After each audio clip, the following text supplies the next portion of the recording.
Hola a todos, en este segundo módulo vamos a estudiar los mecanismos de ajuste automático de los desequilibrios de la balanza de pagos. La balanza de pagos puede estar desequilibrada, eso debe haber quedado claro del primer módulo. Podemos tener desequilibrios en la cuenta corriente, podemos tener desequilibrios en la cuenta de capital y financiera.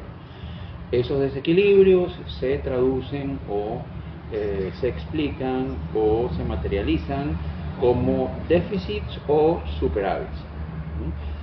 Tenemos un déficit en alguna de las subbalanzas de la balanza de pagos, digamos en cuenta corriente, cuando, por ejemplo, las importaciones son mayores que las exportaciones. ¿Okay? Y tenemos un déficit en la cuenta de capital y financiera cuando las salidas de capital son mayores que las entradas de capital. Por supuesto, tendremos un superávit en la situación contraria, es decir, cuando los pagos otorgados al resto del mundo son mayores que los pagos recibidos del resto del mundo, bueno, decimos que esa subbalanza está en déficit, y en la situación contraria estamos en superávit. Esas son situaciones de desequilibrio. Y bueno, tú debes saber que la teoría económica convencional moderna, ortodoxa, es bastante poco proclive, poco amistosa con los desequilibrios. Entonces, bueno, la teoría económica es aversa a los desequilibrios persistentes y suele suponer que esos desequilibrios se deben revertir. Es decir, que debe haber un mecanismo que revierta esos desequilibrios y que reequilibre la balanza en el largo plazo. Se han sugerido diversos mecanismos para explicar cómo la balanza de pagos se reequilibra. Los dividimos de la siguiente forma, que vamos a presentar acá un esquema. Básicamente, los mecanismos de ajuste, las teorías, modelos que se han formulado a lo largo de la historia para explicar el reequilibramiento de la balanza de pagos, se dividen en dos grandes grupos: los automáticos, que son los que vamos a ver en esta primera parte del módulo 2, y los de política económica, como se ve ahí en el gráfico, en el diagrama. ¿Okay? Los mecanismos de ajuste automático, que son los que vamos a estudiar en esta primera parte del módulo 2, larga, los vamos a dividir en dos subconjuntos: los que ocurren cuando el régimen cambiario es fijo, es decir, un tipo de cambio fijo, una paridad fija cambiaria, ¿okay? Y los que ocurren bajo tipo de cambio flexible. ¿Okay? Bueno, los de tipo de cambio fijo, vamos a ver básicamente tres mecanismos: el mecanismo más antiguo, que es el mecanismo vía precios, ¿okay? El mecanismo vía tasas de interés, y el mecanismo vía ingreso, que es ya un mecanismo más reciente de corte keynesiano. ¿Okay? Ahora, bajo tipo de cambio flexible, vamos a ver que el mecanismo de ajuste automático, la variable que se ajusta o que contribuye al ajuste, al reequilibramiento de la balanza, es el tipo de cambio. O sea, se va a apreciar o depreciar el tipo de cambio como reacción a los desequilibrios, y esa depreciación o apreciación del tipo de cambio va a reequilibrar la balanza de pagos en el largo plazo. ¿Okay? Entonces, bueno, como para explicar los efectos de una depreciación o apreciación, sobre todo esto está muy enfocado a las depreciaciones, pues, como correctoras de algunos desequilibrios, por ejemplo, de los déficits comerciales, ¿okay? Que repercuten o se materializan generalmente en ocasiones, déficit por cuenta corriente. Bueno, hay distintos enfoques para explicar los efectos de una depreciación. Uno es el enfoque de la elasticidad, Ahí veremos la llamada condición de Marshall-Lerner, uno es el enfoque de absorción, ¿verdad? Y finalmente el enfoque monetario de la balanza de pago. ¿Okay? Eso es lo que vamos a ver en esta primera parte. ¿Okay? Los enfoques de política económica, que son mecanismos de ajuste ex profeso, llevados a cabo a propósito, adrede, como parte de un plan, de un set de política económica por parte de los gobiernos, los vamos a estudiar en la segunda parte de este módulo 2. Y finalmente terminaremos con un módulo final, que es el módulo de proyección, donde vamos a ver algunos elementos fundamentales para realizar la proyección de la balanza de pagos, ¿okay? Y vamos a hacer unas ligeras adaptaciones para ver cómo esos mecanismos, esos elementos, digamos, esas herramientas pueden adaptarse a una economía pequeña y cerrada, pequeña y abierta, perdón, y en particular a una economía como la venezolana. Y vamos a hacer un ejercicio de proyección con la economía venezolana. ¿Okay?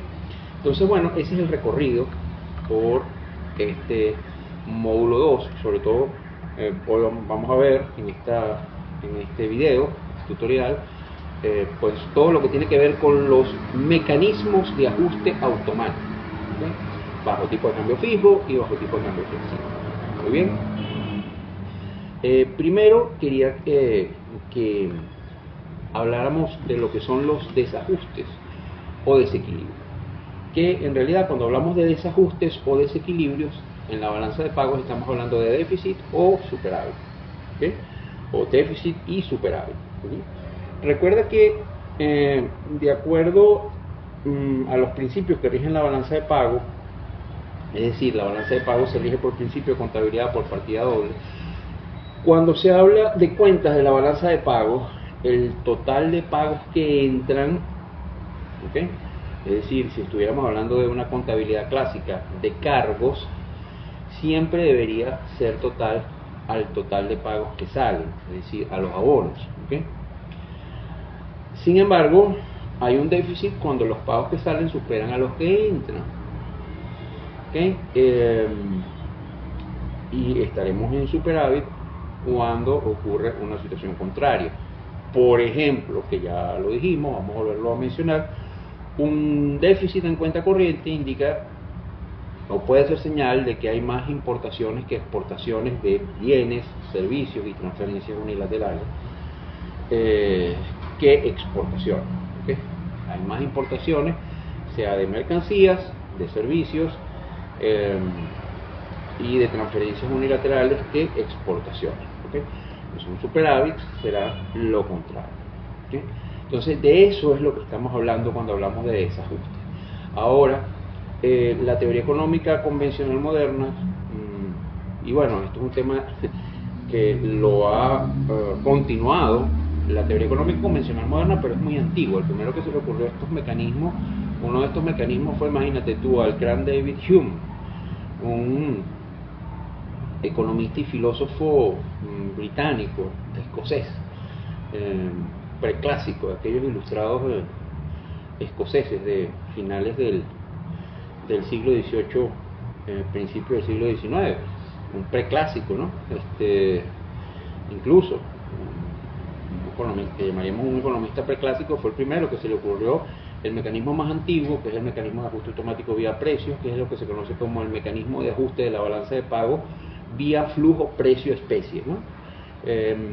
Pero bueno, eso estaba referido más al patrón oro que regía en la época, el patrón oro clásico. Aquí vamos a hacer una adaptación para que se entienda un poco más, ¿no? Finalmente vamos a dar este contexto para antes de entrar en materia, hablando de lo que es el financiamiento de la balanza de pago. El tema del financiamiento es clave en economía. ¿Okay? Los seres humanos tendemos a pensar que podemos obtener algo a cambio de nada. La realidad es que todo cuesta y que toda decisión debe ser financiada. ¿Okay? Es decir, tú tienes que tener recursos para poder tomar una decisión o correr con las consecuencias de esa decisión. ¿Okay? ¿okay? La balanza de pago no es más que un resumen de un agregado de las decisiones que en términos de bienes, servicios, transferencias, rentas, capital y finanzas toman los ciudadanos de una economía al hacer sus transacciones con el resto del mundo o con los no residentes. ¿Okay? Entonces, al hablar de financiamiento, estamos hablando de, y lo queremos relacionar, el término financiamiento de la balanza de pagos con los desequilibrios o con los desajustes, es decir, con los déficits, con los superávit, en particular con los déficits, ¿no? Que son los, digamos, más problemáticos. ¿Cómo se financia eso? ¿Okay? Porque fíjate, un déficit en cuenta corriente, y más particularmente si ese déficit por cuenta corriente ocurre en la subbalanza de mercancía o subbalanza de bienes, indica que esa economía está importando más de lo que exporta. Pues obviamente la lógica y el sentido común te indican que una economía debe financiar sus importaciones, ¿verdad?, con las divisas que percibe por sus exportaciones. Pero ¿qué pasa cuando tú estás importando más de lo que exportas? ¿Cómo se financia eso? Entonces, cuando hablamos del financiamiento de la balanza de pago, estamos hablando de cómo se financian esos déficits recurrentes o puntuales en alguna de las cuentas, en especial de la cuenta corriente. ¿Okay? Y el mecanismo de financiamiento de la balanza de pagos es bastante claro. Una nación financia o cubre su déficit en cuenta corriente, ¿verdad?, solamente haciendo dos cosas, ¿no? Una, la manera más fácil, ¿verdad?, que es empleando sus reservas. Es decir, toda economía tiene lo que llamamos las reservas en divisas, o también conocidas acá en Venezuela como reservas internacionales. ¿Okay? Tú puedes desacumular, usar, ¿verdad?, gastar esas reservas internacionales para, en periodos en los cuales tus importaciones son mayores a tus exportaciones, para financiar o cubrir ese déficit. ¿Okay? Si tienes reservas acumuladas. Si no tienes reservas acumuladas, bueno, estás en tremendo problema. ¿Okay? Que bueno, hay que recurrir entonces a otros mecanismos. Hay que pedir, por ejemplo, podría ser el caso, ayuda. ¿Okay? Pero bueno, ese es otro tema. ¿Ayuda a quién? Al Fondo Monetario Internacional, que es el organismo que está pensado, está creado, está diseñado para solventar esas crisis de balanza de pago. Pero ese no es el tema que nos compete hoy, la crisis de balanza de pago o la crisis monetaria. No es lo que nos compete. ¿Okay? La otra forma, aparte de desacumular reservas internacionales, como una economía puede financiar sus desequilibrios o sus desajustes, sus déficits en cuenta corriente, ¿verdad?, es la manera más difícil, más trabajosa, que es atrayendo inversiones. ¿Okay? Es decir, propiciando que no residentes, es decir, personas del resto del mundo, quieran comprar fábricas, empresas, firmas o títulos valores locales. ¿Okay? Es decir, por ejemplo, si estamos en Venezuela, venezolanos, pues, o sea, que extranjeros no residentes en Venezuela quisieran hacer operaciones de fusiones y adquisiciones, comprar fábricas, comprar empresas, comprar firmas, o que no residentes o ciudadanos del resto del mundo quieran comprar títulos valores venezolanos, pues. ¿Okay? Entonces, básicamente por allí va la cosa, ¿no? Entonces son los dos mecanismos fundamentales que se usan para, o que hay, o que existen para financiar la balanza de pago, ¿no?, para cubrir un déficit comercial. ¿Okay?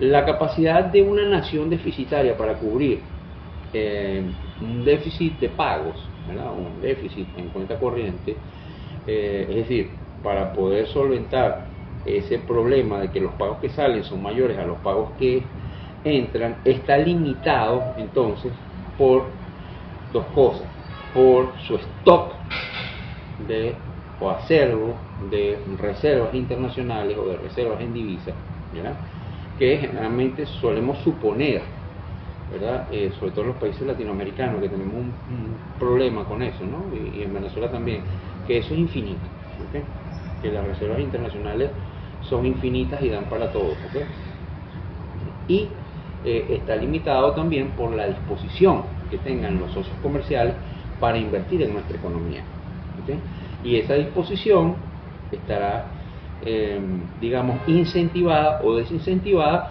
por el entorno macroeconómico de esa economía, por las perspectivas, por el tamaño del mercado y por las regulaciones, las instituciones y la cultura de esa economía, ¿okay?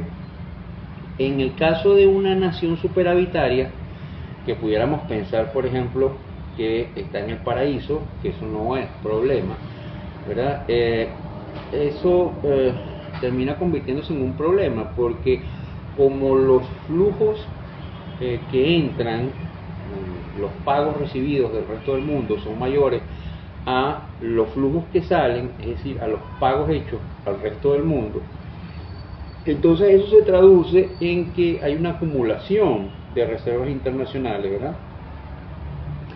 O y tú pudieras decir, bueno, pero es que eso es buenísimo, ¿no? Pero es que en realidad una nación querrá tener excedentes brutales de reservas internacionales durante mucho tiempo, porque básicamente eso, digamos, no son recursos que están allí acumulándose, pues, y no produciendo por encima de cierto nivel de seguridad, no produciendo ningún beneficio. Entonces, aunque los incentivos para reducir los superávit no son tan directos e inmediatos, es decir, no pareciera ser tan problemático, pues también es un problema, ¿okay? Sin embargo, el verdadero gran problema que tienen las economías es cuando están en déficit, ¿okay? Los déficits de pagos son un problema, ¿okay? Son un problema, y las economías siempre tratan de alguna manera de solventar ese problema, ¿okay? El mecanismo, vamos a hablar ahora de los ajustes automáticos, ¿verdad?, a diferencia de los ajustes por política económica del gobierno. Entonces, como habíamos mencionado en la parte introductoria, hay dos tipos de mecanismos para volver al equilibrio, o que explican cómo se vuelve al equilibrio cuando ese equilibrio se ve alterado, y supongamos que una nación parte de una situación de equilibrio inicial donde la balanza está equilibrada, no tienes ni superávit ni déficit comercial, y por alguna razón termina con un déficit que se transforma, se vuelve crónico por un tiempo, ¿no? Entonces, bueno, básicamente tenemos dos tipos de grandes mecanismos que se han estudiado para explicar esto. Uno son los mecanismos automáticos, ¿verdad?, y los segundos son los ajustes por política económica, ¿okay? Bueno, cuando uno lee estas cosas, uno pudiera suponer que los gobiernos deberían poder confiar en los mecanismos automáticos, en los mecanismos de ajuste automático, y que si eso no funciona deberían actuar ellos, ¿no? La realidad es que no ocurre así, ¿okay? No ocurre así por ciertas cosas que vamos a ver en este tema, ¿no? Ahora bien, como el tema que nos compete particularmente en esta primera parte del módulo 2 tiene que ver con los ajustes automáticos, ya dijimos en la introducción que los vamos a dividir en dos tipos. Como vamos a ver de nuevo, vamos a ver aquí este esquema explicativo de lo que vamos a estudiar. Este módulo explica los ajustes automáticos bajo dos esquemas de tipo de cambio: bajo tipo de cambio fijo y bajo tipo de cambio flexible. Bajo tipo de cambio fijo vamos a ver los ajustes vía precios, que son los más antiguos, ¿verdad? El primero que formuló eso fue David Hume, como ya les dije. Los ajustes vía tasa de interés, que son como una cosa que está implícita en los ajustes vía precios, pero hay que explicitarla, ¿verdad? Y los ajustes vía ingresos, ¿okay? En una economía como la venezolana, este tipo de ajustes automáticos no tienen mucha aplicación o no han tenido históricamente mucha aplicación. ¿Okay? ¿Por qué? Porque bueno, como vamos a ver, los ajustes vía precio no se han podido dar en la economía venezolana porque aquí desde hace muchísimo tiempo en lo que llamamos la República Civil e incluso más acentuado en la era pues, chavista, han regido controles de precios internos en la economía. Entonces no se ha permitido que los precios internos se ajusten para poder reequilibrar la balanza de pagos. Eso no ha ocurrido. Y crónicamente lo que hemos tenido en Venezuela son controles de precios. Entonces al no permitir que los precios respondan a la oferta y la demanda, pues es muy difícil suponer que en Venezuela el ajuste vía precio automático va a ocurrir para reequilibrar la balanza. ¿Okay? Aparte de eso también que los ajustes vía precio son problemáticos, eso lo vamos a ver después. ¿Okay? Y los gobiernos son pues, reacios a permitir los ajustes, sobre todo hacia arriba de los precios, para poder reequilibrar la balanza. ¿Okay? Los ajustes vía tasas de interés tampoco en Venezuela son, digamos, muy plausible porque también crónicamente hemos tenido desde básicamente los principios de los años 80, ¿verdad? Un control de las tasas de interés, control crónico de las tasas de interés que no durante largos periodos han sido tasas de interés reales negativas y ese es otro precio que no actúa para reequilibrar la balanza en el caso de un desequilibrio. Y finalmente los ajustes de ingreso generalmente, como vamos a ver, no aplican mucho en Venezuela tampoco, porque usualmente un ajuste de ingreso implica que básicamente en algunas situaciones el ingreso tiene que caer mucho para que se revierta un déficit comercial, y la realidad es que los gobiernos nunca permiten que el ingreso o el producto interno bruto, el ingreso producto de la economía caiga a unos niveles tales que permitan el reequilibramiento automático de la balanza de pago, porque bueno, una situación recesiva que causa malestar social, ¿okay? Y desempleo. ¿Okay? Entonces bueno, vamos a ver eso pues, y vamos a comenzar con los ajustes automáticos o vía precio, ¿no? Los ajustes automáticos de los precios, que es digamos el primer mecanismo. La teoría original del ajuste de la balanza de pago se debe a Hume, como les dije, que es un preclásico que vivió en el siglo XVIII, ¿verdad? Filósofo, economista británico, y bueno, recordemos que en la época cuando Hume escribe todavía imperaba el denominado mercantilismo, era el paradigma que regía o regulaba los principios, digamos, de política económica, por así decirlo, de los gobernantes de la época, ¿no? ¿Por qué? Bueno, porque los mercantilistas tenían esta cosa de recomendar o recetar los superávits, o sea, las economías tenían que vivir crónicamente en superávit, ¿no? Bueno, enfocaban el comercio exterior como un juego suma cero y veían el comercio exterior como una forma de expoliar a tus socios comerciales para tú hacerte rico, ¿no? Para tú tener riqueza a costa de la pobreza de los demás. Por supuesto que es una teoría que es fácilmente atacable por muchas vías, aunque fue muy popular durante bastante tiempo, ¿no? Hume, preocupado por esa visión, pues sugirió el mecanismo de flujo precio-especie o el ajuste automático de la balanza de pago vía precio, ¿verdad? Para argumentar que esa estrategia en el largo plazo estaba condenada al fracaso.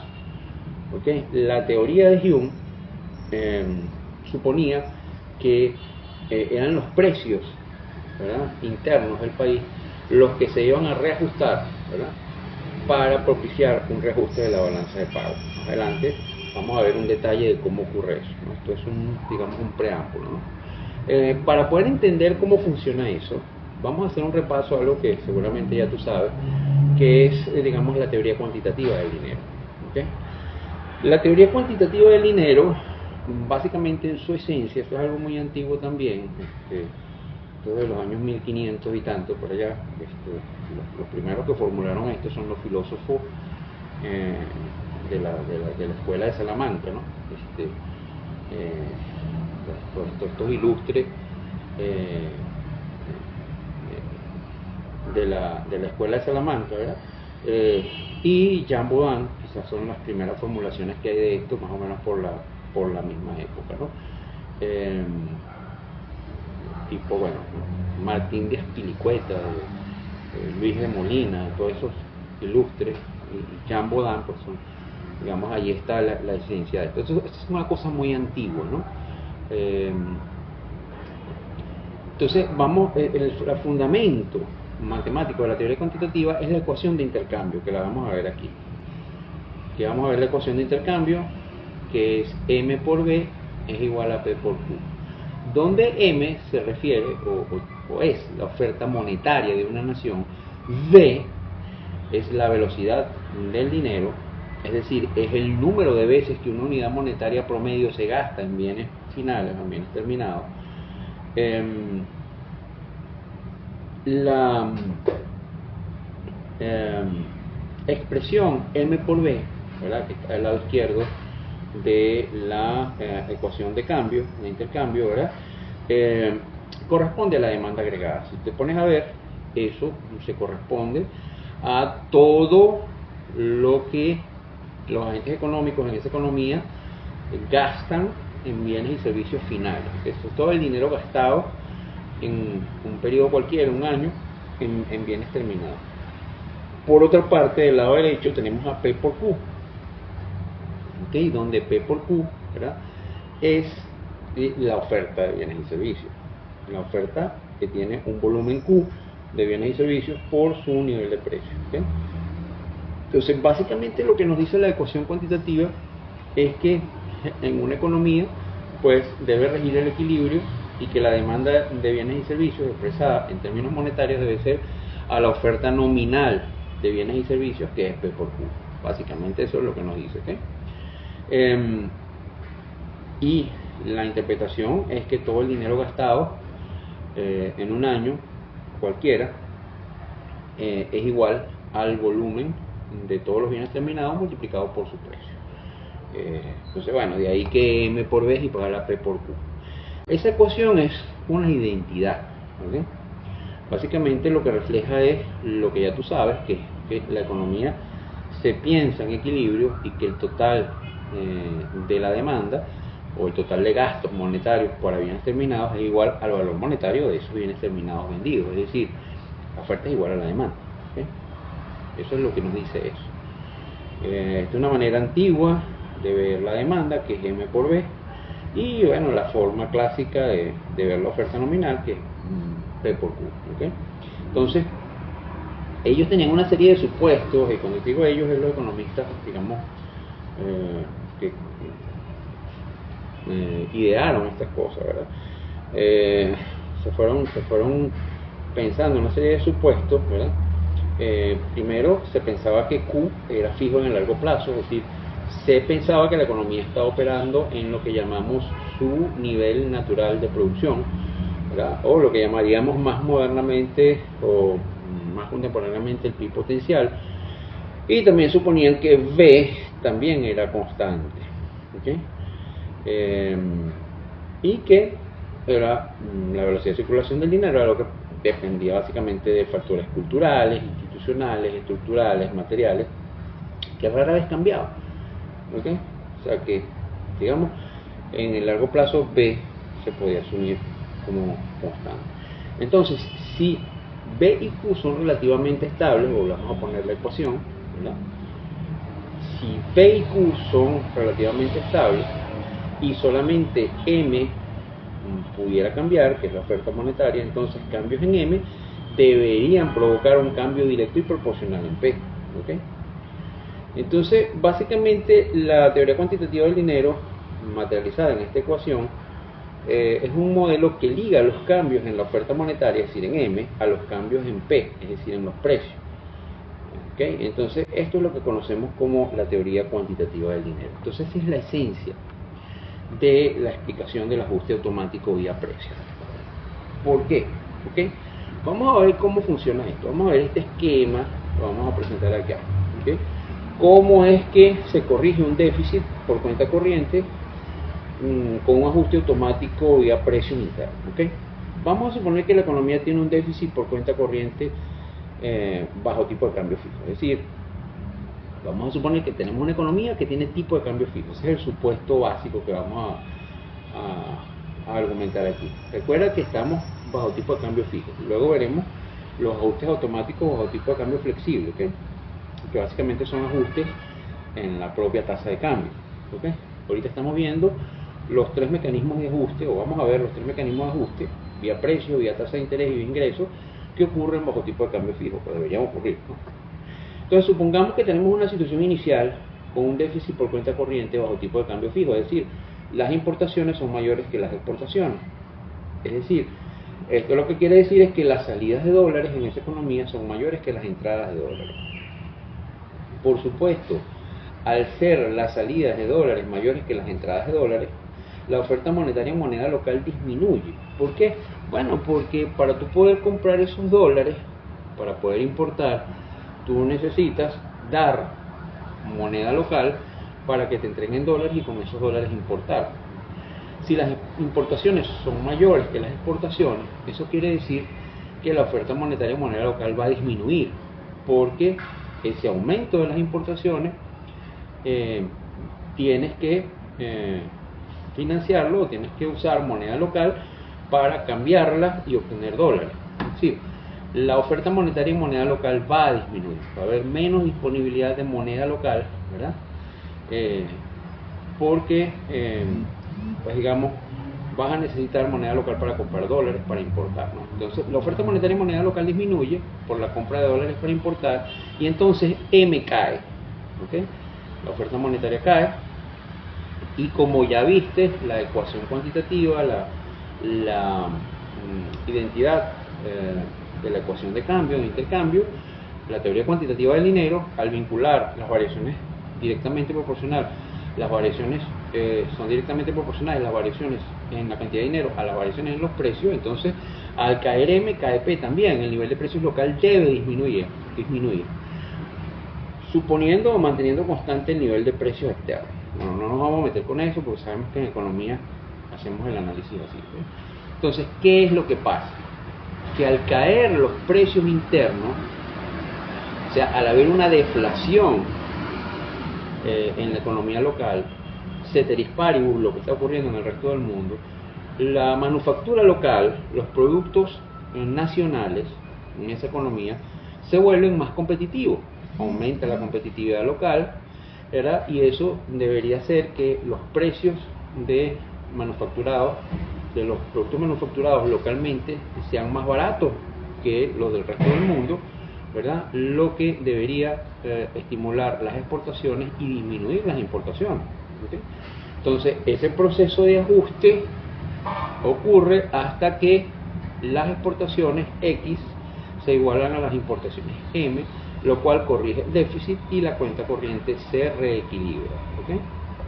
Entonces, básicamente así es que funciona el ajuste automático vía precio. O con algo, el ajuste automático vía precios que yo estoy presentando aquí es una estilización para darle digamos, una lectura, una narrativa un poco más contemporánea o moderna. En la versión original era con oro, porque digamos, regía el patrón oro clásico, ¿okay? Donde todas las monedas se emitían respaldadas con oro y cada gobierno establecía cuántos onzas de oro por cada que equivalían a cada cuantas unidades de moneda local, de tal manera de que si todas las monedas del mundo los gobiernos establecían ese patrón, pues era muy fácil y todas las monedas ya automáticamente se establecía un tipo de cambio fijo entre las monedas con respecto al oro, ¿okay?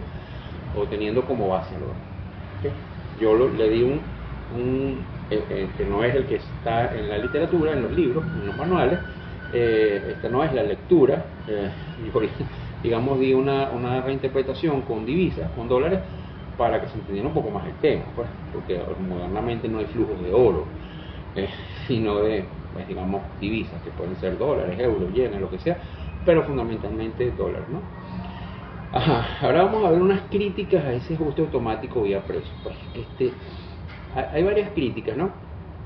Primero, con el poco realismo de los supuestos. Esta idea clásica de que la economía siempre está operando en su PIB potencial, o en su producto natural, o en su tasa natural de desempleo.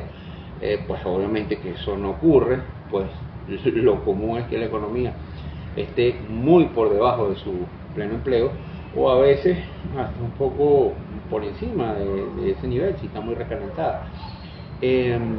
Pero si la economía está muy por debajo, muy por debajo de su nivel de pleno empleo, está en recesión, ¿okay?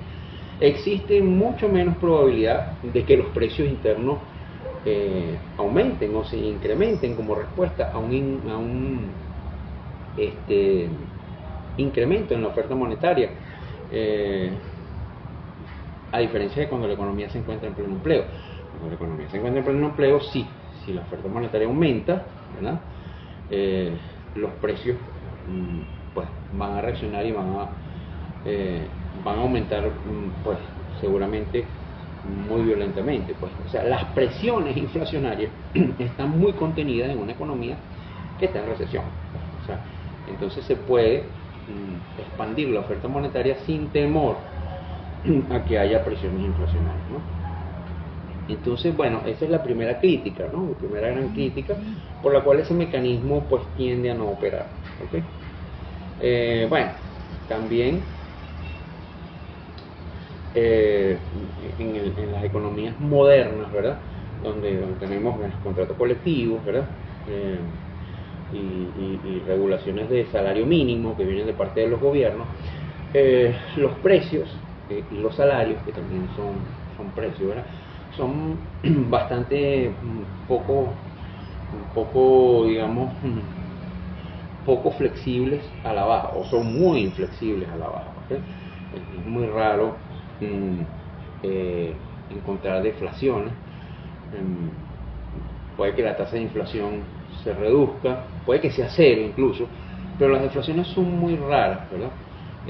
Porque bueno, porque al final las empresas tienen que cubrir unos costos, entre ellas los salarios, que son inflexibles a la baja y no pueden bajar los precios de los bienes y servicios que producen porque tienen que cubrir esos costos. Y entonces, digamos, en las economías industriales modernas los precios y los salarios son bastante inflexibles a la baja. Entonces, eso de suponer que los precios internos van a reaccionar automáticamente para reequilibrar, sea hacia arriba, sea porque aumenten o porque disminuyen para reequilibrar la balanza de pagos, pues es más bien bastante cuestionable. Y otro tiene que ver con la estabilidad de la velocidad de circulación del dinero, que es un supuesto muy polémico. Se ha hablado harto de eso y bueno, eso es un supuesto bastante cuestionado también, ¿okay? A pesar de que es criticado, pues sigue presentando, ¿verdad? Ese mecanismo, porque es un mecanismo, digamos, histórico, pues, y que funcionó durante mucho tiempo. Hay que decir que sí funcionó durante el patrón oro clásico, sí funcionaba y sí tenía sentido, pues, ¿okay? Entonces, como realmente empíricamente tampoco en las economías modernas este mecanismo tiene como soporte, no tiene casi soporte, no tiene soporte, pues, los economistas pues lo han relegado en segundo plano, lo han dejado como una curiosidad académica histórica, ¿verdad? Y desde hace bastante tiempo los economistas se dedicaron a dar explicaciones adicionales a mecanismos como la balanza de pagos se pudiera ajustar. ¿Okay? Las más notorias son los efectos en las tasas de interés, ¿verdad? Y cómo esos movimientos tienen efecto en los movimientos de capital, ¿okay? Es decir, en la cuenta de capitales financieras, y el efecto que vamos a ver también que es que los cambios en los ingresos tienen en los flujos de comercio. ¿Okay? Entonces vamos a ver primero los ajustes automáticos de las tasas de interés. Fíjate, seguimos bajo el supuesto de tipo de cambio fijo. Bajo tipo de cambio fijo, el mecanismo de ajuste de los precios no es el único que sirve para restaurar el equilibrio de la balanza de pago. Hay un efecto que está como que implícito en toda la narrativa que hicimos anteriormente para explicar el ajuste vía precio, pero que lo vamos a hacer explícito aquí, que es ese efecto monetario, ¿verdad? Se traduce o tiene un traslado al precio del dinero, que es a la tasa de interés. ¿Okay? Entonces vamos a ver cómo ese efecto en las tasas de interés afecta los flujos de capital a corto plazo y cómo contribuía a reequilibrar o a reajustar la balanza de pago. Entonces, fíjate, vamos a suponer que tenemos dos países. Un país A, ¿verdad?, que vamos a llamar Nación A, que tiene un superávit por cuenta corriente. Y un país B, que tiene un déficit por cuenta corriente. ¿Okay? Entonces, hay un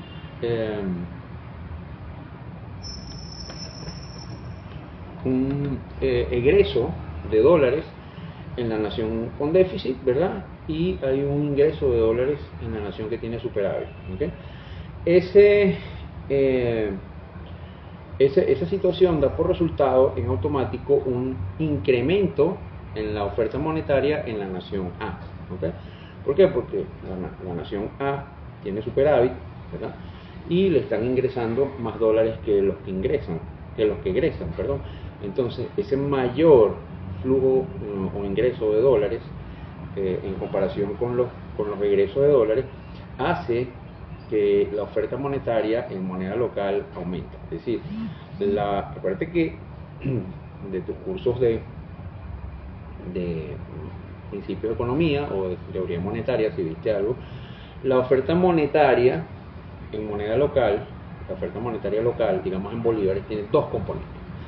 Un componente internacional, que son las reservas internacionales, la variación, más propiamente la variación de las reservas en divisas o de reservas internacionales, y un segundo componente que es lo que llamamos el crédito interno neto, ¿okay? Que son la variación en positiva o negativa en el stock de bonos y otros instrumentos de política monetaria que usa el Banco Central en esa economía para regular los agregados monetarios. ¿Okay? Entonces, claro, cuando tú tienes una variación en una economía, una variación positiva de reservas, eso se va a traducir en un incremento en la oferta monetaria. Cuando tienes una variación negativa en las reservas, eso se va a traducir en una disminución en la oferta monetaria en esa economía. ¿Okay? Entonces, aquí lo que tú tienes es que en la nación superavitaria, como le están ingresando más dólares que los que salen, tú vas a tener un incremento en la oferta monetaria, en este caso en la nación A. Y en la nación B vas a tener, como tienes déficit, es decir, los dólares que salen son mayores a los que entran, tú vas a tener un déficit, entonces vas a tener una variación negativa de reservas, las reservas están cayendo y por lo tanto la oferta monetaria en moneda local va a caer también, va a disminuir. ¿Ok? Entonces, claro, el incremento monetario, el incremento en la oferta monetaria o en la masa monetaria en la nación A, ¿verdad? Ceteris paribus, la demanda, ¿verdad?, debería ocasionar, al ser un cambio en la escasez relativa de la moneda local, debería traducirse en un cambio en el precio de la moneda, en el precio del dinero, que es la tasa de interés. O sea, la tasa de interés debería caer, ¿ok? Porque la oferta monetaria en moneda local está aumentando y la demanda se está manteniendo constante. Entonces las tasas de interés deberían disminuir en la nación A, que es la nación superavitaria, que es la nación en donde está aumentando la oferta monetaria. Por el contrario, en la nación deficitaria, que es la nación B, debería ocurrir lo contrario. Como tienes una variación de reserva negativa, porque los flujos de dólares que salen de la economía para importar son mayores que los flujos que entran por exportaciones, ¿verdad? La masa monetaria, la oferta monetaria está disminuyendo, ¿verdad?, como consecuencia de esa caída en las reservas, de esa variación negativa en las reservas internacionales o de las reservas en divisa, al caer la oferta monetaria ceteris paribus la demanda, ¿verdad?, tú deberías ver un aumento o un incremento en el precio del dinero, es decir, en la tasa de interés. Entonces tenemos que en la nación superavitaria las tasas de interés están cayendo, mientras que en la nación deficitaria las tasas de interés están aumentando. Entonces, ¿cómo es que esos diferenciales de tasas contribuyen a reequilibrar la balanza de pago? Bueno, en la economía donde disminuyen las tasas, ¿verdad?, lo que tú vas a observar es que los agentes económicos en esa economía van a observar que en la otra economía las tasas están aumentando. ¿Okay? Entonces, los agentes económicos en la nación A, que es donde están cayendo las tasas, que es la nación superavitaria, ¿verdad?, van a observar que en B, en la economía B, que es la nación deficitaria, las tasas de interés están aumentando. Entonces, van a liquidar sus posiciones, ¿verdad?, de activos financieros en la economía, y van a preferir invertir en la economía A y van a preferir invertir en la economía B porque tienen las tasas más atractivas. ¿Okay? Y por otra parte, los agentes económicos en la economía B que tuviesen posiciones en la economía A van a preferir también liquidarlas e invertir en activos en moneda local. ¿Okay? Es decir, va a haber un flujo de dinero que va a entrar por la cuenta de capital financiera a la economía B, que es la nación que originalmente estaba deficitaria, y esos flujos provienen de la economía A, que es la economía que estaba superavitaria. Entonces, básicamente, ese proceso facilita el equilibrio de los pagos. Fíjate que cuando hablamos de desequilibrios o desajustes en la balanza de pago, estamos hablando de desequilibrio o desajustes en los pagos. ¿Okay? Entonces, eso hace o facilita que se restaure en automático o de forma automática, forma automatizada, el equilibrio de la balanza de pagos en el largo plazo. ¿Okay? Entonces se supone que es algo mecánico. Cuando hablamos de ajustes automáticos, ya había precio, ahorita lo vimos, estamos viendo vía tasa de interés, estamos suponiendo que los ajustes ocurren en automático, un mecanismo básicamente que es algo que ocurre mecánicamente, sin que nadie haga nada. ¿Okay?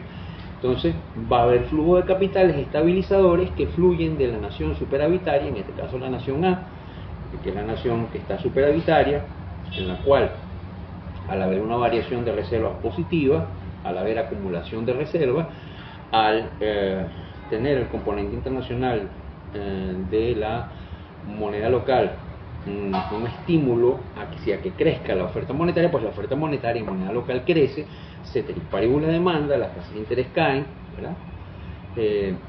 Y en la nación B ocurre todo lo contrario, que es la nación deficitaria. ¿Okay? Entonces esos flujos fluyen de la nación de capital, fluyen de la nación superavitaria a la deficitaria hasta que ocurre un reequilibramiento de los desajustes en los pagos. ¿Okay? Entonces, bueno, básicamente eso va a ocurrir hasta que ocurra un reequilibrio y ambas naciones queden reequilibradas en su balanza de pago. ¿Okay? Entonces, si bien esos movimientos de capital de corto plazo son temporales en lugar de constantes, ¿verdad? Porque va a llegar un momento en que se van a revertir, ¿verdad? No por eso hay que despreciarlos como un mecanismo que facilita el ajuste automático de la balanza de pago. ¿Okay?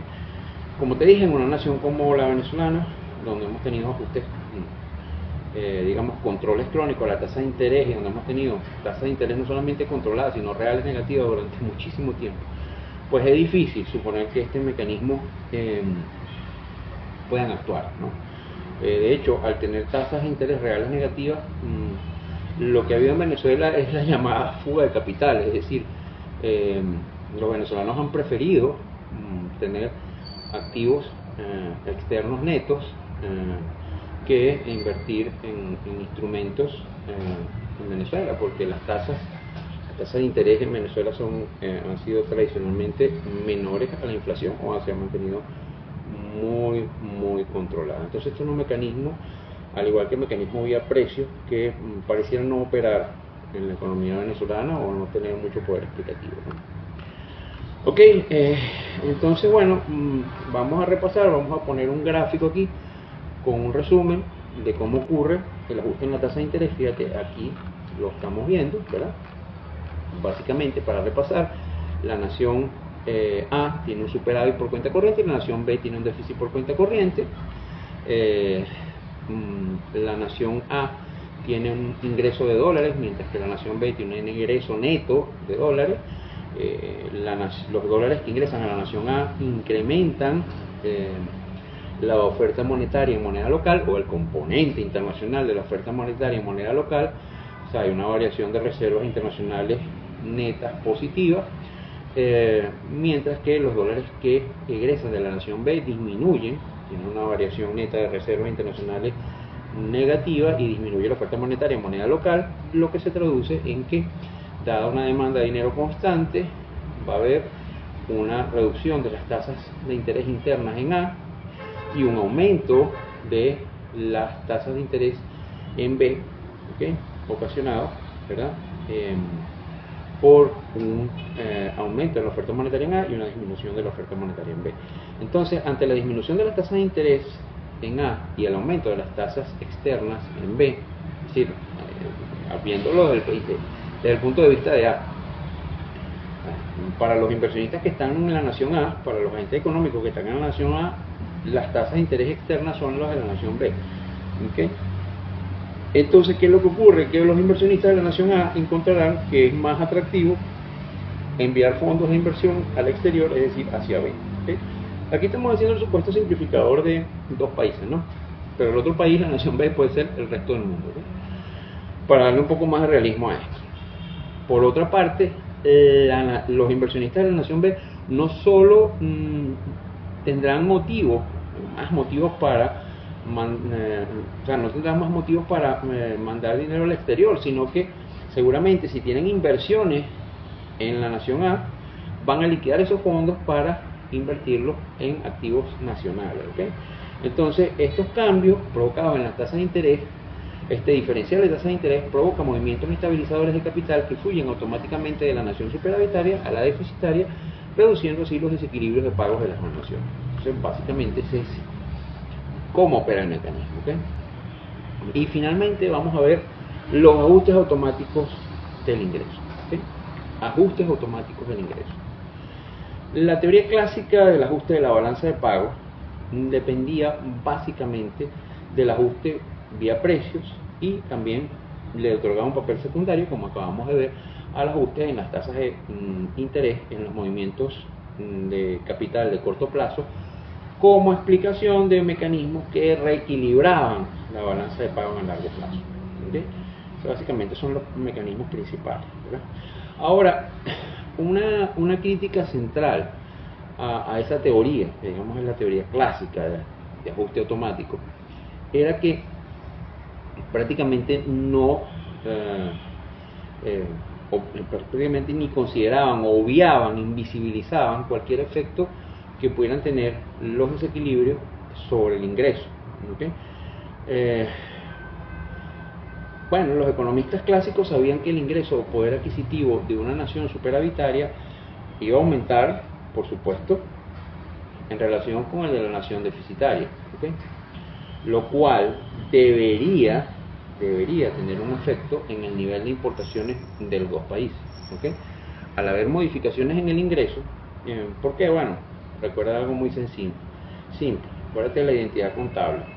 El producto por el lado de la demanda o por el lado del gasto es igual a la suma de C, que es el consumo de los hogares, más I, que es la inversión de las firmas, más G, que es el gasto público, o el gasto de consumo del gobierno, más propiamente, más las exportaciones menos las importaciones. Es decir, las exportaciones aumentan el ingreso o el producto de una economía, tanto las naciones superavitarias deben aumentar su producto ingreso, mientras que las importaciones disminuyen el ingreso producto de una economía, por lo tanto la nación deficitaria debe estar reduciendo su ingreso producto. ¿Okay?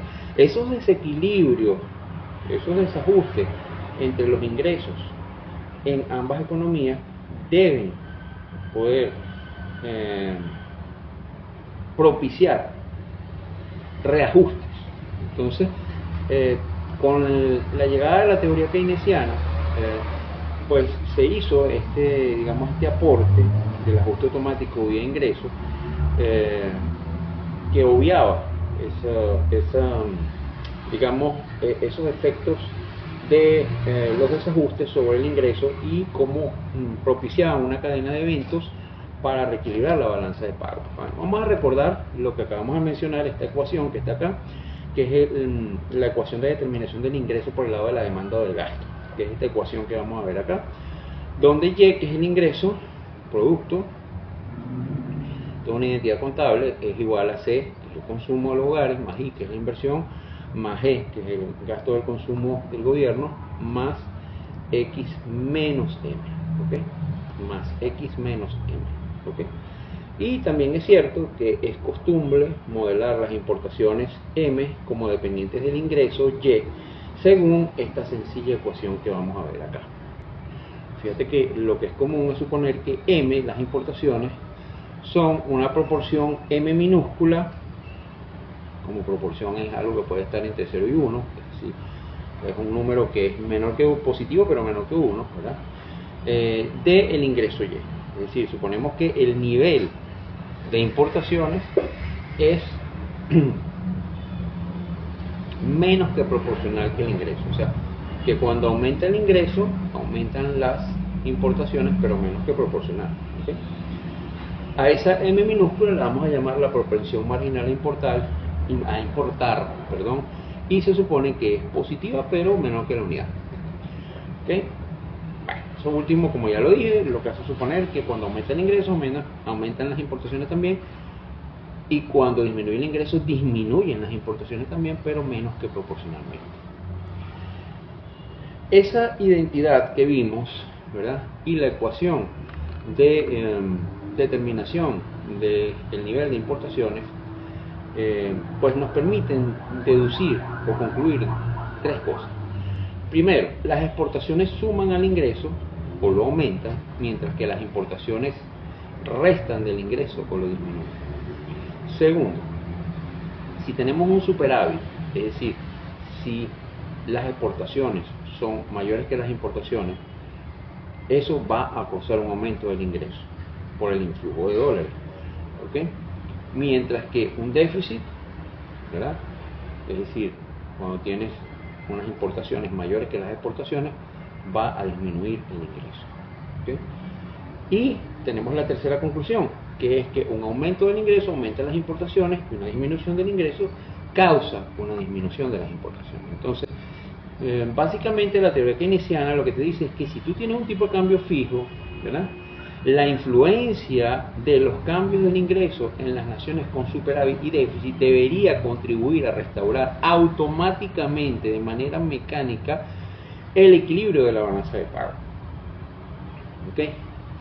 Si tú tienes un desequilibrio persistente en los pagos, ¿verdad? Digamos, tiene una nación persistente, crónicamente superavitaria, ¿verdad? Esa nación va a registrar un aumento del ingreso y sus importaciones van a aumentar. Por otro lado, la nación con déficit va a registrar una disminución en el ingreso, lo cual va a dar por resultado una disminución de sus importaciones. Esos efectos van a hacer que cambios en el ingreso reviertan el desequilibrio de la balanza de pago. Es decir, en la nación superavitaria las importaciones deberían ir aumentando, ¿verdad? Y por lo tanto el ingreso debería ir disminuyendo, ¿verdad? Y en la nación superavitaria las importaciones deberían ir disminuyendo, ¿verdad? Y el ingreso debería ir aumentando, ¿no? Hasta que se revierta el desequilibrio en la balanza de pago. Es decir, hasta que llegue un momento en que las importaciones en la nación deficitaria bajen tanto que se igualen a las exportaciones y, ¿verdad? Las exportaciones en la nación superavitaria aumenten tanto que se igualen con las exportaciones y ambas naciones queden en equilibrio de pago, ¿no? En su balanza de pago. Entonces vamos a poner este gráfico, diagrama con un resumen de ese efecto, ¿verdad? Hay una nación con superávit, pongamos que es la nación A, ¿verdad? La que habíamos dicho, el país A, que registra un aumento en su ingreso, y una nación con déficit, que digamos que es la nación A, que registra una disminución en su ingreso. La nación con superávit va a aumentar su ingreso y entonces va a aumentar sus importaciones, mientras que la nación con déficit disminuirá su ingreso, disminuyendo también sus importaciones. Ese aumento de las importaciones en la nación con superávit y esa disminución de las importaciones en la nación con déficit va a continuar hasta que se corrijan los desequilibrios en la balanza de pago de cada nación. ¿Cómo se corrigen? Bueno, en la nación superavitaria van a aumentar tanto las importaciones que va a llegar un momento en que se van a igualar las exportaciones, y en la nación deficitaria van a disminuir tanto las importaciones que se igualen a las exportaciones en algún momento. Entonces hay un tercer mecanismo automático, ¿okay? Estos mecanismos automáticos, oye, suenan muy bien, a uno le hacen mucho sentido, son muy lógicos, tienen una lógica muy poderosa, ¿no? Pero tienen desventajas y críticas, ¿no? Que han hecho que cada día pues se estén quedando como una curiosidad académica, ¿no? Los ajustes vía ingresos, sí, yo creo que sí tienen, estos últimos que acabamos de ver de corte keynesiano, y los ajustes vía tasas de interés sí pueden tener algún efecto, ¿no?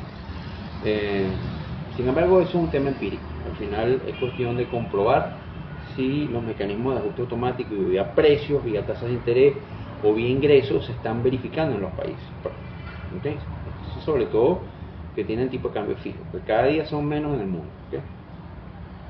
Hoy en día la mayoría de las naciones tienen tipos de cambio o completamente flexibles o con mucha flexibilidad. Es decir, tienen flotaciones que, si bien el Banco Central interviene muy esporádicamente, pues básicamente la mayor parte del tiempo se deja actuar a las fuerzas del mercado. Entonces, básicamente estos sistemas de tipo de cambio fijo se han ido abandonando, aunque bueno, hay naciones, no ha desaparecido por completo, hay naciones que todavía lo preservan, ¿okay? Entonces, las principales críticas y desventajas de estos mecanismos automáticos, bueno, si bien tanto el precio como las tasas de interés como el ingreso deberían operar en un mundo real, ¿verdad? Esos mecanismos tienen una gran falla, ¿verdad? Que es que, bueno, suponen que los bancos centrales se van a quedar tranquilos y quietos y no van a cumplir con el mandato que modernamente tienen, ¿verdad? No van a intervenir para corregir algún desajuste en los precios, sobre todo si es inflacionario, ¿verdad? No van a corregir algún incremento exagerado en las tasas de interés, ¿verdad? Que digamos afecte negativamente la inversión en ese país y afecte la demanda agregada interna de ese país.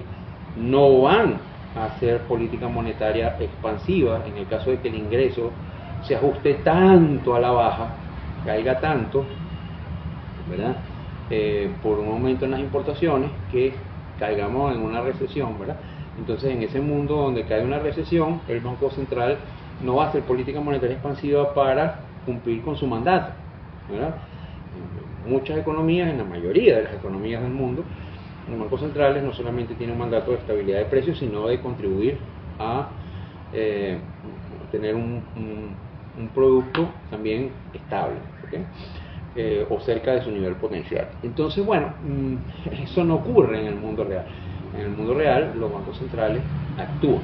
Entonces es muy difícil que esos mecanismos ocurran sin que los bancos centrales actúen. ¿Okay? Entonces, por ejemplo, vamos a poner una relación, un caso, vamos a poner un ejemplo. Supone que tenemos un país que tiene déficit por cuenta corriente. ¿Okay? Para que el ingreso revierta el déficit, las autoridades monetarias de ese país, el Banco Central, por ejemplo, debería permitir que el ingreso disminuyera crónicamente. Quedarse parado viendo cómo el ingreso disminuye, o el producto ingreso de la economía disminuye, cae muy por debajo de su nivel potencial, con lo que eso implica, ¿no? Que es desempleo, ¿ya? Aumento del desempleo, que seguramente va a estar muy por debajo de su nivel de pleno empleo, nivel natural, y no va a hacer nada. En realidad eso no ocurre, ¿no? Entonces tampoco ocurre lo contrario, es decir, en las naciones superavitarias, pues el Banco Central no se queda parado esperando que la economía se recaliente, y en una nación digamos superavitaria no haga nada para contener las presiones inflacionarias, ¿okay? Entonces, bueno, nada, la verdad es que esos ajustes, claro, un economista clásico te dirá, bueno, ¿y cuál es el problema con eso?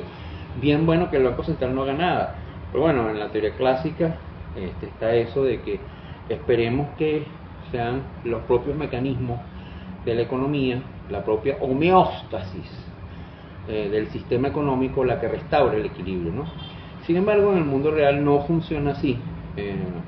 Un aumento desmesurado en los precios o en las tasas de interés, o una disminución brutal del ingreso, que se permita durante mucho tiempo para propiciar el ajuste de la balanza de pago, va a causar un malestar social muy grande.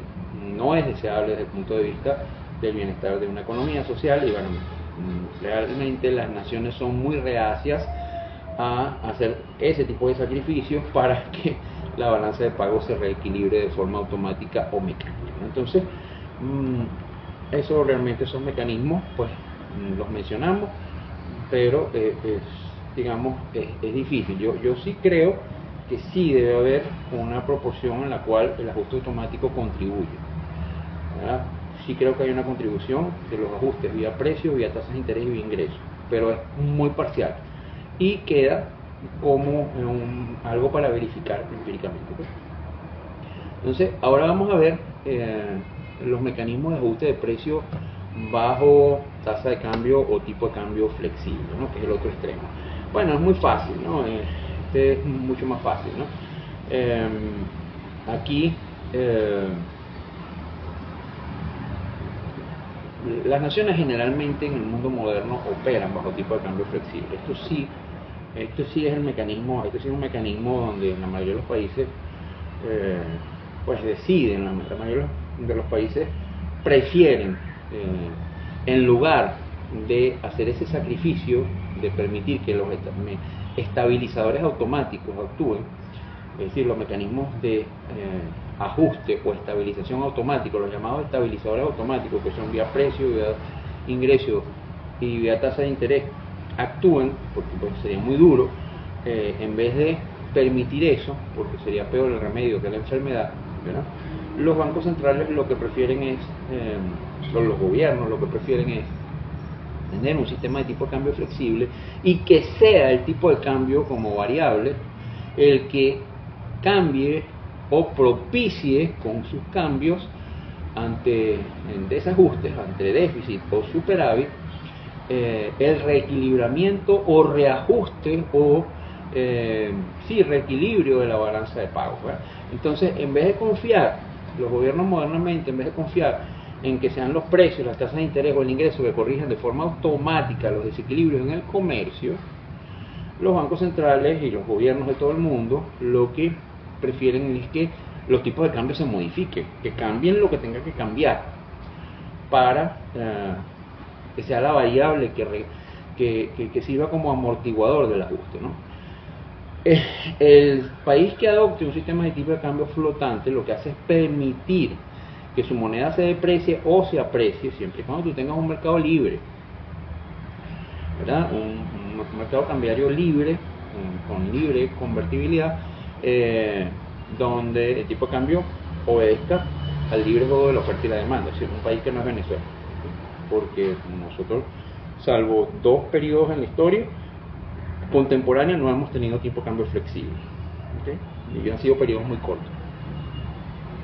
siempre hemos tenido tipo de cambio fijo, con y sin libre movilidad de capitales. Siempre hemos tenido sistemas administrados de divisas, o sistemas de tipo de cambio con muy baja flexibilidad, las llamadas mini devaluaciones, que se probó en Venezuela y no funcionó, Crawling Peg, las llamadas bandas cambiarias, eso se probó también y no funcionó.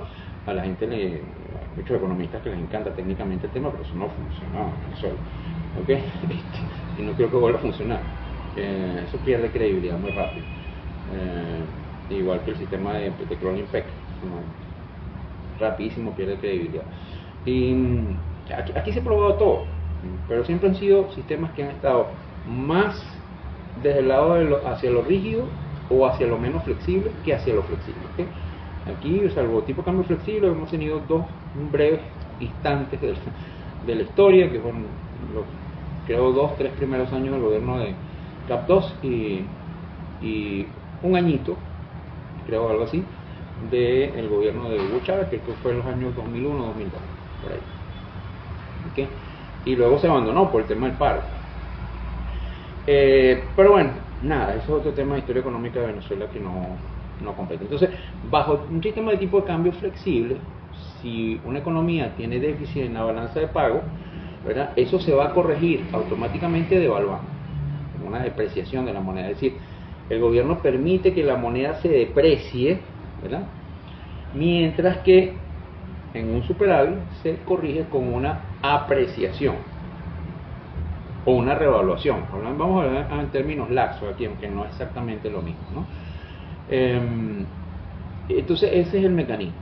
Si una economía tiene un desajuste, tiene déficit en la balanza de pagos, tiene un déficit por cuenta corriente, debería permitir una depreciación de la moneda en el mercado cambiario, la que sea, para corregir el desajuste. Y si tiene un superávit, debería permitir que la moneda se aprecie, ¿okay?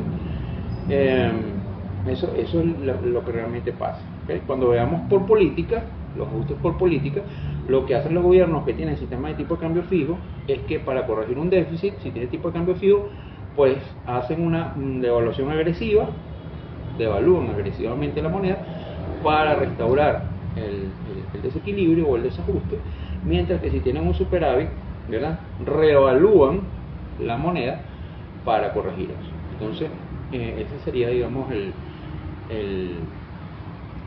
el mecanismo, ¿okay?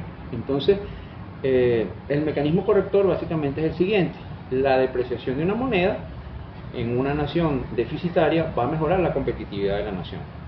¿Por qué? Porque sus costos y precios, ¿verdad?, denominados en dólares, van a ser menores, ¿verdad?, mientras que una apreciación tenderá a ser lo contrario. Como la nación deficitaria estaría depreciando su moneda y por lo tanto haciéndose más competitiva, aumentaría sus exportaciones y revertiría su desequilibrio, su desajuste, mientras que en la nación superavitaria ocurriría lo contrario. Es decir, en la nación superavitaria, una apreciación cambiaria o una revaluación del tipo de cambio, dependiendo si es por política, eso lo vamos a ver en la segunda parte de este módulo, te haría menos competitivos, tus exportaciones disminuirían, aumentarían tus importaciones y se restauraría el equilibrio, ¿okay? Entonces, bueno, así es que ocurre, ¿verdad?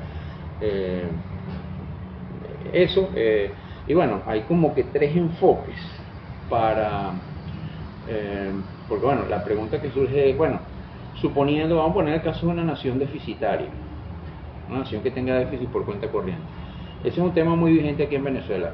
Se escucha mucho a algunos economistas recomendar que, bueno, el tipo de cambio se deje libre flotar y que se deje que se deprecie lo que se tenga que depreciar, o que se devalúe lo que se tenga que devaluar para hacernos más competitivos. Bueno, realmente la teoría económica tiene una respuesta para eso. No toda devaluación, por muy agresiva que sea, o depreciación, automáticamente te hace más competitivo. Hay tres enfoques para explicar eso, que son el enfoque de elasticidad o condición de Marshall-Lerner, el enfoque de absorción y el enfoque monetario de la balanza de pagos, ¿no?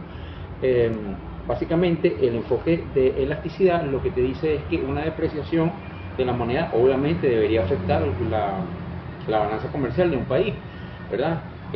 Porque cambia los precios de los bienes y servicios de una economía denominados en dólares, digamos, o sea, en el ámbito internacional. Entonces, parece atractivo pensar que la nación con déficit puede revertir el desequilibrio si hace que sus precios internos sean más bajos que los precios externos, de modo que las exportaciones aumenten y las importaciones disminuyan. O sea, de esa manera una nación pudiera revertir su déficit mediante una depreciación.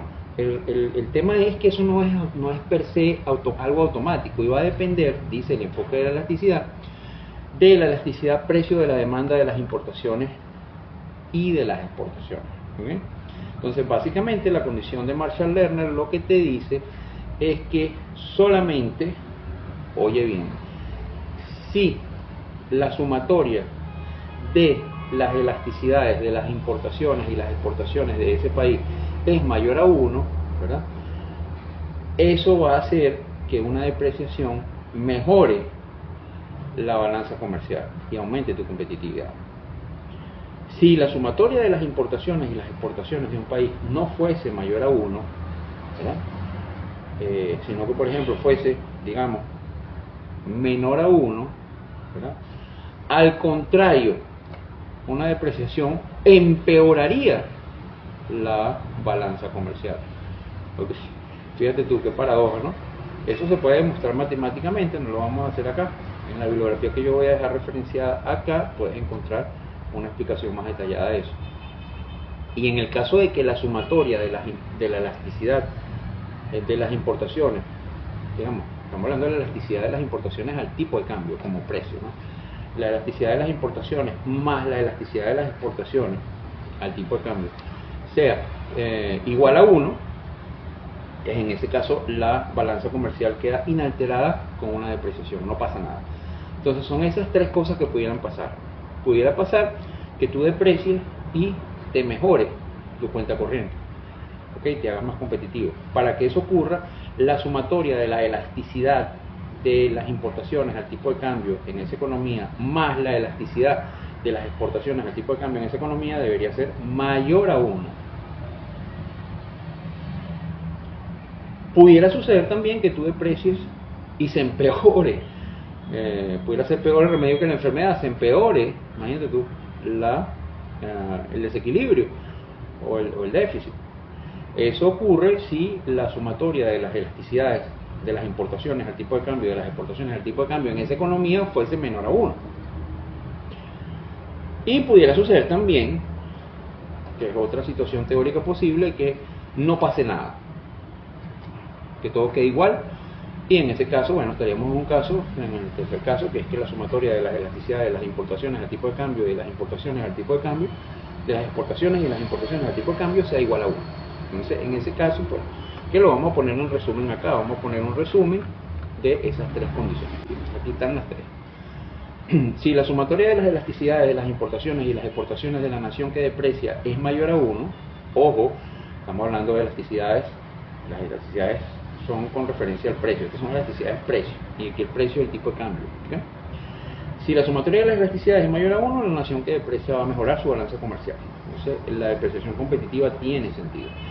Pero si la sumatoria es menor a 1, la depreciación va a empeorar la balanza comercial. Si fuese igual a 1, pues la depreciación no afecta a la balanza comercial, ¿okay? Entonces, bueno, eso es básicamente lo que pasa, ¿no? Vamos a ver otro enfoque, que es el enfoque de absorción, que es un enfoque complementario, para ver qué tendría que pasar en una nación para que una depreciación fuese competitiva o propiciase una mejora en la balanza comercial, ¿okay? Recuerda que en el enfoque de absorción el producto total Y, vamos a poner la ecuación de nuevo, en esta ecuación para que está acá, que ya la conoce, ¿verdad? Y vamos a decir, por ejemplo, vamos a poner esta otra ecuación acá, donde Y es igual a A más B, Aquí A es igual a C más I más E, que es lo que llamaríamos la demanda agregada interna o la absorción, por eso se llama A. La demanda agregada interna o absorción, que es la suma del consumo de los hogares, la inversión de las firmas y el gasto del gobierno. Y vamos a designar las exportaciones netas, o sea, a X menos M como B. B de burro, ¿ok? Que es la balanza comercial, ¿ok? Entonces, bueno, simplemente lo que nos dice esta ecuación, que es la misma ecuación original, es que el ingreso en una economía o el producto en una economía es igual a la demanda agregada interna o a la absorción A más las exportaciones netas o la balanza de mercancías, la balanza comercial X menos M, que es B. Ok, si nosotros despejamos B, que son las exportaciones netas, nos dice que B es igual a Y menos A. Es decir, el saldo del comercio es igual a la diferencia entre el producto interno y la absorción, o entre el producto interno y la demanda agregada interna. Entonces, si el producto nacional es superior a la absorción interna, la balanza comercial será positiva. Por otra parte, una balanza comercial negativa sugiere que la economía gasta más allá de su capacidad para producir. Es algo como que obvio, pues casi que tautológico. Entonces, la única manera que una depreciación bajo este enfoque de una moneda mejore la balanza comercial de una economía es si tú logras que el producto interno crezca más que lo que crece la absorción. Entonces, solamente tienes dos cosas por hacer, ¿verdad? Tienes que aumentar tu producto total, tienes que disminuir tu demanda agregada interna o tu absorción, o hacer una combinación, ¿ok? Entonces, bueno, básicamente es eso. Y finalmente vamos a terminar con el enfoque monetario, ¿verdad? Que es el último de los enfoques que tratan de explicar cómo afecta una depreciación o una apreciación o una devaluación o una revaluación al comercio, si es que realmente lo afecta, ¿no? Okay. Esos enfoques de elasticidad de absorción no toman en cuenta las consecuencias monetarias asociadas al ajuste de la balanza de pago, que sí hace el enfoque monetario. ¿Por qué? Porque esos enfoques se centran en la cuenta corriente, ¿ok? O en la balanza de mercancías, sobre todo, y no toman en cuenta las implicaciones que pudiera haber, ¿verdad?, que tienen las depreciaciones o apreciaciones en los movimientos de capital. El enfoque monetario de la balanza de pago para la depreciación ataca esa falla. Según este enfoque monetario, ¿verdad?,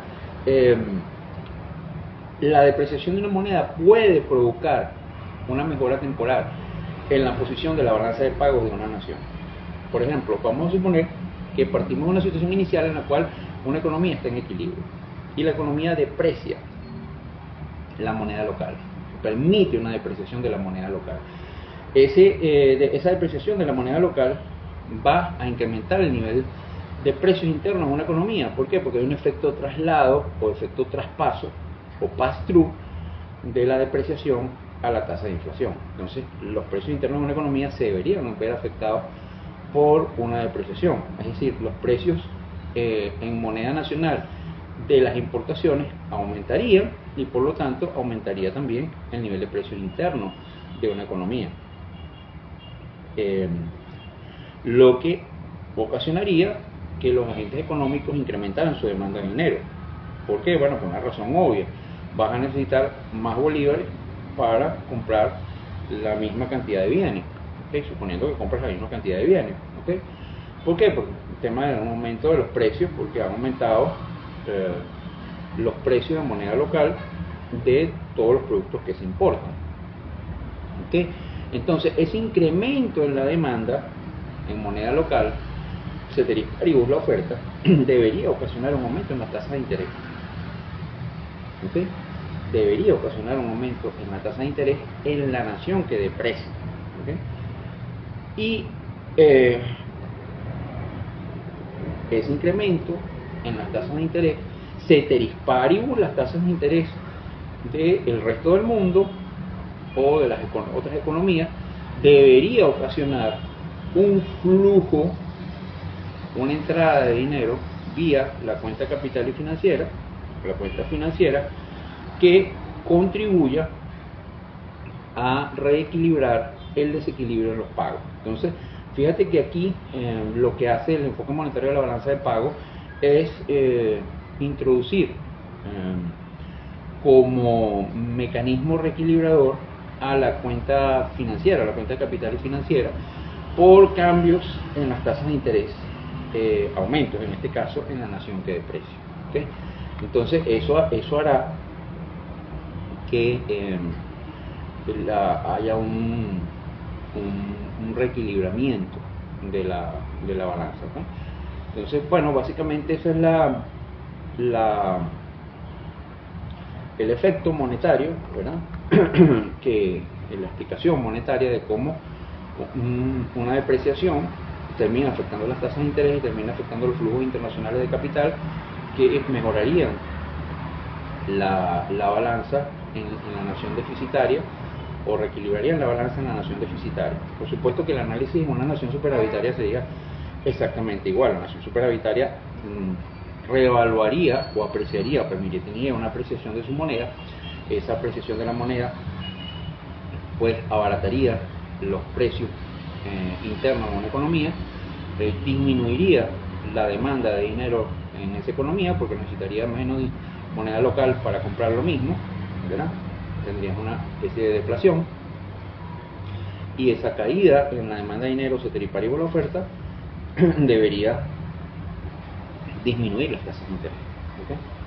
Con lo que esa disminución de las tasas de interés, ceteris paribus, manteniendo constante las tasas de interés internacionales, debería provocar una salida de capitales de esa nación, que terminaría propiciando un reequilibramiento en la balanza de pagos en el largo plazo.